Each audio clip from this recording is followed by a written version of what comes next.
बिस्मिल्लाहिर्रहमानिर्रहीम। अस्सलाम वालेकुम नाज़रीन, मैं अहमद फ़वाद हूँ और आप मेरा यूट्यूब चैनल देख रहे हैं। नाज़रीन, तीन बड़ी अहम ख़बरें हैं जो कि आज की व्लॉग में मैंने आपके साथ शेयर करनी है। सबसे पहली और बड़ी ख़बर आसिफ ज़रदारी के हवाले से है कि वो कैसे इस वक्त की मौजूदा हुकूमत यानी कि शहबाज शरीफ के साथ डबल गेम कर रहे हैं। इस पर कुछ तफसीलात मैं आपके साथ शेयर करूँगा। फ्रंट से तो उनको ये कहा जा रहा है कि ठीक है, हम आपके साथ हैं, आप जो है वो आगे हों और बगावत जो है उसका अलम बुलंद करें। लेकिन साथ ही साथ जब मामला कानूनी तौर पर सुप्रीम कोर्ट ऑफ पाकिस्तान में जाता है तो वहाँ पर ये मौजूदा हुकूमत से अलहदगी इख्तियार कर लेते हैं। तो इस वक्त प्लान क्या चल रहा है आसिफ ज़रदारी के जहन में और किस तरह सूरत हाल जा रही है, इस पर कुछ तफसीलात आपके साथ मैं शेयर करूँगा। दूसरे नंबर पर नाज़रीन, शहबाज शरीफ की चूँकि कुर्बानी का फ़ैसला हो चुका है, यहाँ तक कि कुछ अलविदाई मुलाकातों के हवाले से भी तफसीलात इस वक्त सामने आ रही हैं। अगला वज़ीर-ए-आज़म कौन होगा, इस पर भी कुछ तफसीलात आपके साथ मैं शेयर करूँगा।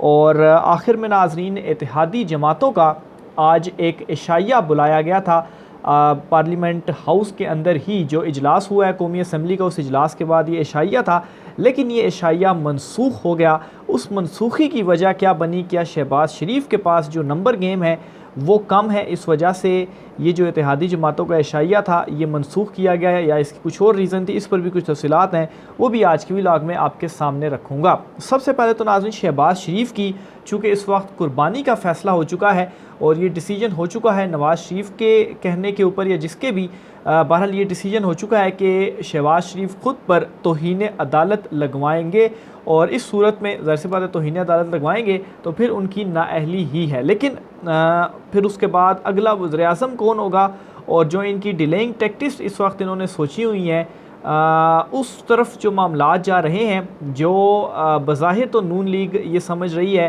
कि ठीक है वो अपनी इस हिकमत अमली में कामयाब हो जाएंगे, लेकिन दूसरी तरफ आसिफ ज़रदारी का इसमें जो प्लान है वो थोड़ा सा डिफरेंट है। सबसे पहले तो आप ये सुन लें कि इस वक्त जो है वो मामलात चल क्या रहे हैं। तो बहरहाल सीनियर सहाफ़ी हैं, तज़कियाकार भी हैं, शहज़ाद हुसैन बट साहब, उनकी जानिब से ये जो ख़बर है वो दी गई है और उन्होंने ये कहा है कि मेरे ख़्याल में पीडीएम में भी दरार पड़ रही है। पाकिस्तान पीपल्स पार्टी और मुस्लिम लीग काफ एक तरफ जा रहे हैं, जबकि मुस्लिम लीग नून और मौलाना फजल रहमान दूसरी तरफ जा रहे हैं। यानी कि काफ लीग और पीपल्स पार्टी ये कह रही है कि एक्सट्रीम लेवल के ऊपर हमने नहीं जाना, सुप्रीम कोर्ट ऑफ पाकिस्तान से महाजराई नहीं करनी और जो मुज़ाकरात हैं उस तरफ हमने जाना है, और जुलाई में जो इलेक्शंस हैं वो पूरे मुल्क के अंदर उस साइड पर हमने जाना है। जबकि नून लीग और मौलाना फजल रहमान जो हैं वो इस वक्त एक्सट्रीम पोजीशन अपनाने की तरफ ज़ोर जो है वो दे रही है। तो ये बेसिकली दोनों की जो डायरेक्शन है पीडीएम में इस तरह से मुख्तलिफ है। मज़ीद नाज़रीन, उनका ये कहना था कि मेरी ख़बर के मुताबिक भाई की खातिर कुर्बानी देनी पड़ी तो वज़ीर-ए-आज़म शहबाज शरीफ इसके लिए भी तैयार हैं। फिर मरीम नवाज़ पार्टी की आदत संभाल लेंगी और वज़ीर-ए-आज़म पीपल्स पार्टी से आ जाएगा। मुस्लिम लीग नून हर तरह से तैयार है। तो ये नाज़रीन को जाने से कहा गया। इसके अलावा शहज़ाद हुसैन बट ने हमज़ा शहबाज, सलमान शहबाज के मरीम नवाज़ शरीफ की पॉलिसियों से इख्तलाफ के बारे में भी गुफ्तगू करते हुए कहा कि पहले भी जब हमज़ा शहबाज शरीफ वतन वापस आए थे तो इसके बाद कोई प्रेस कॉन्फ्रेंस, प्रेस रिलीज़ जारी नहीं हुई, जबकि सलमान शहबाज भी खामोश हैं। मेरे ख़्याल में वज़ीर-ए-आज़म शहबाज शरीफ अलविदाई मुलाकातें कर चुके हैं और आज भी इनकी प्रेस कॉन्फ्रेंस देख लें, वाज़े तौर पर कह चुके हैं कि वो अदालती हुक्म नहीं मानेंगे। और अदालती हुक्म ना मानना इसका मतलब ये है कि तौहीन अदालत और ख़ुद के ऊपर नाअहली लगवाना। मज़ीद उनकी जानिब से जो है वो इसी प्रोग्राम में काशिफ अब्बासी साहब जो थे वो भी मौजूद थे और उन्होंने अपना इस पर तजिया पेश करते हुए ये कहा कि पाकिस्तान पीपल्स पार्टी और मुस्लिम लीग नून एक जिस्म तीन जान है। सुप्रीम कोर्ट अगर वज़ीर-ए-आज़म शहबाज शरीफ को तलब करती है और वो इनकार कर देते हैं तो सुप्रीम कोर्ट क्या कर सकती है? फ़र्द जुर्म आयद करने के लिए उनका अदालत में पेश होना लाजमी है। सुप्रीम कोर्ट पुलिस को हुक्म देकर इन्हें उठा कर लाएँ और जवाब मिले कि हम कुछ नहीं कर सकते तो क्या होगा? तो बहरहाल ये बड़ा एक वैलिड पॉइंट था जो कि काशिफ अब्बासी साहब की जानिब से उठाया गया, क्योंकि इस वक्त सीधी सीधी जो बदमाशी है वो हुकूमत की जानिब से सुप्रीम कोर्ट ऑफ पाकिस्तान से की जा रही है।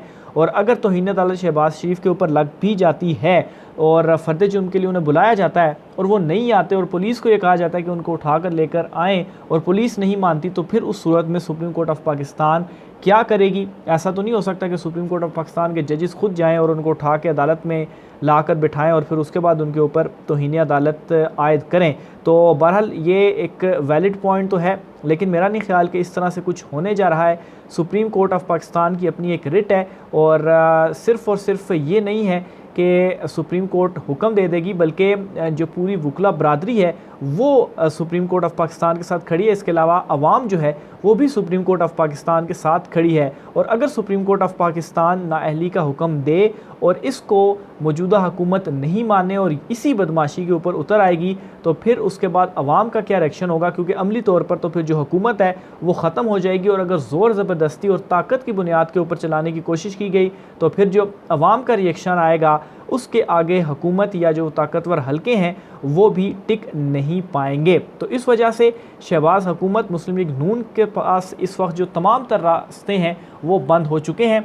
यहाँ तक भी इन्होंने ये बता दिया कि शहबाज शरीफ जो हैं वो अलविदाई मुलाकातें भी कर चुके हैं और अपनी कुर्बानी और नाअहली के लिए वो तैयार हैं। बहरहाल इस सारी सूरत हाल के अंदर पीपल्स पार्टी फ़ायदा उठा रही है और अगला वज़ीर-ए-आज़म भी पीपल्स पार्टी अपना लेकर आना चाहती है। और दूसरे नंबर पर नाज़रीन, पीपल्स पार्टी इस वक्त एक डबल गेम भी खेल रही है। इस पर जो कुछ मेरा जो तज्ज़िया है वो मैं आपके सामने रखता हूँ। बिलावल भुट्टो जो हैं, एक तरफ तो वो पार्लियामेंट में आकर तो जजिस के ख़िलाफ़, सुप्रीम कोर्ट ऑफ पाकिस्तान के ख़िलाफ़, इवन के जो इजलास होते हैं इत्तेहादी जमातों के वफाकी काबीना में भी हर जगह पर मौजूदा इम्पोर्टेड हुकूमत के साथ खड़े होते हैं, जजिस के ऊपर जो वो तनकीद करते हैं। इवन के आज तो उन्होंने इस्तेहकाक कमेटी में बुलाने का कहा कि वो जो 3 जजिस हैं, इनके chief justice of Pakistan justice Umar Ata Bandial, justice Ijazul Ehsan और जस्टिस मुनीब अख्तर जो हैं, इनको बुलाया जाए। फिर इसके अलावा उन्होंने कहा कि सुप्रीम कोर्ट ऑफ पाकिस्तान को आइन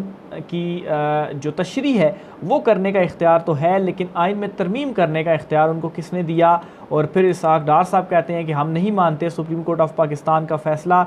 ये वो तमाम तर चीज़ें भूल रहे हैं कि जब इमरान खान साहब के ख़िलाफ़ अदम एतमाद की तहरीक लाई गई तो बहरहाल उस वक्त क्या हुआ था, उस वक्त इसी सुप्रीम कोर्ट ऑफ पाकिस्तान ने जो डिसीशन था वो दिया था। लेकिन ज़ाहिर सी बात है उस वक्त जो ताकतवर हलके थे या जो ताकत का मरकज़ था वो किसी और तरफ था या इनके साथ मिला हुआ था, तो जिसकी वजह से इमरान खान साहब के अगेंस्ट सारे ही हो गए थे। इसीलिए इमरान खान साहब ने कहा था कि कोई रह तो नहीं गया कि जो मेरे ख़िलाफ़ ना हुआ हो। और मेरे ख़्याल से आज चीफ जस्टिस उमर अता बंदयाल साहब, यकीनी तौर पर उनके जहन में वो रात ज़रूर आती होगी कि जब इमरान खान साहब ने असम्बलियाँ तहलील की थी और फिर उसके बाद उस रात को अदम एतमाद इमरान खान साहब के अगेंस्ट हुआ और ये जो हुकूमत आई, और ये हुकूमत अब क्या कर रही है कि इसी सुप्रीम कोर्ट ऑफ पाकिस्तान के ऊपर हमले कर रही है, इन्हीं जजिस को बुरा भला कह रही है, इन्हीं जजिस को जो है वो ओहदे से हटाने की बातें या इन्हीं जजिस को तलबी की जो बातें हैं वो की जा रही है। तो बहरहाल एक तरफ तो ये सारा मामला पीपल्स पार्टी कर रही है,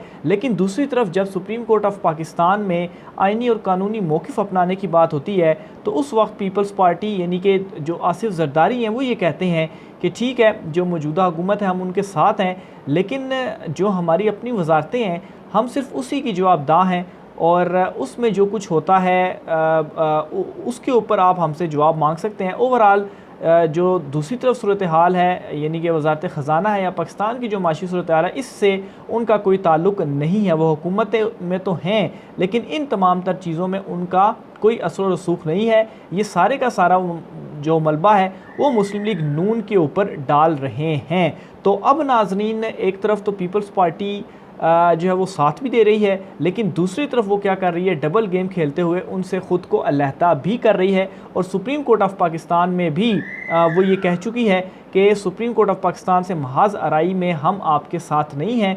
और पार्लियामेंट में तो एक तरफ वो तकरीरें कर रहे हैं, लेकिन कल भी आप ये देखेंगे कि जब सुप्रीम कोर्ट ऑफ पाकिस्तान में समाअत होगी तो पीपल्स पार्टी पीछे हटेगी। और ऑलरेडी पीपल्स पार्टी इस वक्त चूँकि मुज़ाकरात की भी कोशिश करके उनकी ये ख्वाहिश है कि जुलाई के अंदर एक ही दिन पूरे मुल्क के अंदर जो इंतखाबात हैं वो हो जाए, लेकिन मुस्लिम लीग नून और मौलाना फजल रहमान जो हैं वो नहीं मान रहे। और तो अब जो ये सिचुएशन बन रही है कि अगर शहबाज शरीफ नाअहल होते हैं और अगला वज़ीर-ए-आज़म पीपल्स पार्टी से आता है तो फिर ये जो मुज़ाकरात हैं और असम्बलियों की तहलील है ये यकीनी तौर पर बल्कि इस चीज़ के बहुत ज़्यादा चांसेस बढ़ जाएंगे फिर कि ये मुज़ाकरात की तरफ आएंगे और फिर जून जुलाई के अंदर जो असम्बलीज़ हैं वो तहलील करने के बाद एक ही दिन इलेक्शंस की जो तारीख़ है वो दे दी जाएगी। और यूँ क्या होगा, एक तो पीपल्स पार्टी अपने इस मकसद में भी कामयाब हो जाएगी और दूसरे नंबर पर मुस्लिम लीग नून को मुकम्मल तौर पर साइड लाइन करने में भी पीपल्स पार्टी जो है वो कामयाब हो जाएगी, क्योंकि पीपल्स पार्टी और मुस्लिम लीग नून दोनों बहुत पुराने हरीफ हैं और आसिफ जरदारी ने इनसे कहा था कि मैं आपको छोड़ूंगा नहीं। जो कुछ इन्होंने इनके साथ किया, बेनज़ीर भुट्टो के साथ किया, वो सब चीज़ें वो सामने हैं। लेकिन खैर इस वक्त ये हुकूमत का हिस्सा ही बने हुए हैं और वही बिलावल भुट्टो हैं जो कि शहबाज शरीफ की कैबिनेट का जो हिस्सा है वो भी बने हुए हैं। तो बहरहाल ये आसिफ जरदारी की डबल गेम के हवाले से कुछ तफसीलात थी। आगे चलकर एक दो और ख़बरें हैं वो भी मैं आपके साथ शेयर करता चलूँ कि हुकूमत की जानिब से मुज़ाकरात से तो साफ़ इनकार कर दिया गया है। टाइम डिलेइंग टैक्टिक्स उन्होंने अपनाई और अब वो मुज़ाकरात की तरफ नहीं आते। तो बहरहाल चेयरमैन सेनेट सादिक संजरानी जो हैं उन्होंने एक रब्ता किया पाकिस्तान तहरीक इंसाफ के कुछ रहनुमाओं से और जो है वो कोशिश है कि उनकी अब ये कोशिश है कि मुज़ाकरात किए जाएँ। लेकिन हैरान तो कुन तौर पर जो सिराजुल हक साहब हैं वो इस तमाम तर सूरत हाल में ईद के दिनों में और इवन के आज 26 तारीख को भी वो किसी जगह पर भी नज़र नहीं आए कि उनकी तरफ से कोई रब्ता करने की कोशिश की गई हो मुज़ाकरात के हवाले से। तो ये भी इस चीज़ की तरफ इशारा है कि सिर्फ़ और सिर्फ डिलेइंग टैक्टिक्स थी और मामलात को मज़ीद डिले करने, मज़ीद टाइम लेने के लिए ये जो तमाम तर चीज़ें थी वो की गई। और अब चेयरमैन सेनेट सादिक संजरानी जो हैं वो अब एक और अपना प्रपोज़ल लेकर आ गए कि ठीक है हम जो मुज़ाकरात हैं वो करते हैं, आप अपना नाम दे दें। लेकिन खैर इन्होंने भी कोई मुज़ाकरात वगैरह नहीं करने। लेकिन उसके बावजूद इमरान खान साहब ने क्या किया है कि उन्होंने 3 रुकनी जो कमेटी है वो तश्कील दे दी है मुज़ाकरात के लिए। और ज़राए के मुताबिक शाह महमूद कुरैशी, फवाद चौधरी और सैनेटर अली ज़फ़र जो हैं वो इस कमेटी में शामिल हैं। तो बहरहाल इससे पहले हुकूमत ने भी कहा था कि हम मुज़ाकरात करेंगे, तो कोई मुज़ाकरात नहीं हुए। लेकिन स्टिल इमरान खान साहब कोई ये अल्फाज इनको नहीं देना चाहते कि हमारी तरफ से कोई जो कोताही थी वो बरती गई, क्योंकि सुप्रीम कोर्ट ऑफ पाकिस्तान में ये सारे के सारे जो मामलात हैं वो डिस्कस होंगे और हो सकता है कि इसमें भी इनकी कोई चाल हो कि हमने तो रब्ता किया तो दूसरी तरफ से हमें जो है वो रिस्पांस नहीं मिला। तो इसलिए इमरान खान साहब ने कमेटी बना दी कि 11th आवर में आपने अगर इस तरह का रब्ता कर दिया तो लें, हमने भी कमेटी बना दी। अब सुप्रीम कोर्ट ऑफ पाकिस्तान में तो नेक्स्ट डे हेयरिंग है, वहाँ पे तो आपने जवाब देना है और वो जवाब ऑलरेडी इनका बहुत ज़्यादा वाज़ेह है। आज की जो कौमी असम्बली की कार्रवाई हुई, जो अल्फाज इन्होंने इस्तेमाल किए सुप्रीम कोर्ट ऑफ पाकिस्तान के हवाले से और जो हमला इन्होंने किया, लेकिन इस पर भी कोई बईद नहीं कि जिस तरह से पहले इत्तेहादी जमातों ने सुप्रीम कोर्ट ऑफ पाकिस्तान का फ़ैसला मुस्तरद करके प्रेस रिलीज़ जारी कर दी थी, तो फिर अगले ही दिन जब सुप्रीम कोर्ट ऑफ पाकिस्तान में आया और उस अपने ही उस प्रेस रिलीज़ से और मौक़िफ़ से मुकर गए थे, तो कोई बईद नहीं कल सुप्रीम कोर्ट ऑफ पाकिस्तान में आए तो इन चीज़ों से भी वो मुकर जाएँ। लेकिन अब इनके पास कोई रास्ता नहीं रहा, क्योंकि जो 21 अरब रुपए थे वो भी इलेक्शन कमीशन ऑफ पाकिस्तान को इनकी जानिब से जारी नहीं किए गए। दूसरी तरफ नाज़रीन, सुहेल वराइस साहब को मैं वंस अगेन कोट करूंगा क्योंकि कुछ अहम बातें इन दिनों उनकी जानिब से की जा रही हैं। उनका ये कहना है कि इमरान खान इलेक्शन के मामले पर लचक दिखाने को तैयार हैं। इमरान खान ने कहा कि इन्हें एक ठोस दलील बता दें कि अक्टूबर में इलेक्शन कराने से मुल्क का क्या फ़ायदा है, तो वो तैयार हैं। उनकी जो मुलाकात थी वो आज इमरान खान साहब से हुई है और इस मुलाकात के बाद उन्होंने ये गुफ्तगू की है और इसमें उन्होंने ये मज़ीद कहा है कि इमरान खान को कुछ लोगों ने मशवरा दिया कि वो इस्टेब्लिशमेंट से अपना बंद रास्ता खोलें और ये तासुर ख़त्म करें कि वो इंतकाम लेंगे या किसी को डी नोटिफाई करेंगे। तो ये सुहेल वराइस साहब की जानिब से एक और जो पैगाम आप समझ लें वो दिया गया इमरान खान साहब को कि ठीक है इलेक्शंस करवाते हैं, सब कुछ हो जाता है, लेकिन आप हमारे ख़िलाफ़ इंतकामी कार्रवाइयाँ यानी कि एस्टेब्लिशमेंट के साथ अपना बंद रास्ता खोलें और इस तासुर को ख़त्म करें कि आप कोई इंतकामी कार्रवाई लेंगे तो तब जो सारे के सारे मामलात हैं वो हल हो जाएंगे। लेकिन उनका ये भी इसमें मज़ीद कहना था कि इमरान खान साहब ने इसके जवाब में ये कहा कि वो पैगाम तो भेजते हैं मगर कोई जवाब नहीं मिलता। तो बहरहाल ये सुहेल वराइस साहब की जानिब से कहा गया है। आगे चलकर नाज़रीन, कौमी असम्बली में आज एक और बड़ा इवेंट हुआ है और वो इवेंट ये हुआ है कि मुस्लिम लीग नून के 2 रहनुमा थे वो आपस में ही लड़ पड़े हैं। इनमें एक मुर्तज़ा अब्बासी और जावेद लतीफ़, इन दोनों का झगड़ा हुआ पार्लियामेंट में कौमी असम्बली इजलास के दौरान और तकरीबन मारने की भी कोशिश एक दूसरे को इन्होंने की है। तफसीलात के मुताबिक नाज़रीन, वज़ीर मुमलिकत बराए दाखिला अब्दुल रहमान कांजो, वज़ीर कानून आज़म नज़ीर तारड़ और दीगर अरकान ने इनके दरमियान बीच बचाव जो है वो किया और मुबैना तौर पर जावेद अब्बासी और जावेद लतीफ़ ने मुर्तज़ा जावेद अब्बासी और जावेद लतीफ़ ने एक दूसरे को मारने की भी कोशिश की। आज़म ज़ी तारड़ ने मुर्तज़ा जावेद अब्बासी को ख्वाजा आसिफ के पास ले जाकर बिठा दिया। कौमी असम्बली का इजलास जो था वो आज दोपहर 3 बजे हुआ। तो ये जो इवेंट थे आज होते रहे हैं। तो बहरहाल देखते हैं सुबह सुप्रीम कोर्ट ऑफ पाकिस्तान जो है वो क्या डिसीजन देती है। बहरहाल इस वक्त कोई भी जो ऑप्शन है वो हुकूमत के पास नहीं बचा और आलमोस्ट सिविल नाफरमानी की तरफ जो इस वक्त हुकूमत ने जो कुछ इकदाम उठाए हैं वो सिविल नाफरमानी के ज़मरे में आ रहे हैं। राय का इज़हार कीजिएगा। आज की व्लॉग से मुझे इजाज़त दीजिए। अल्लाह हाफ़िज़।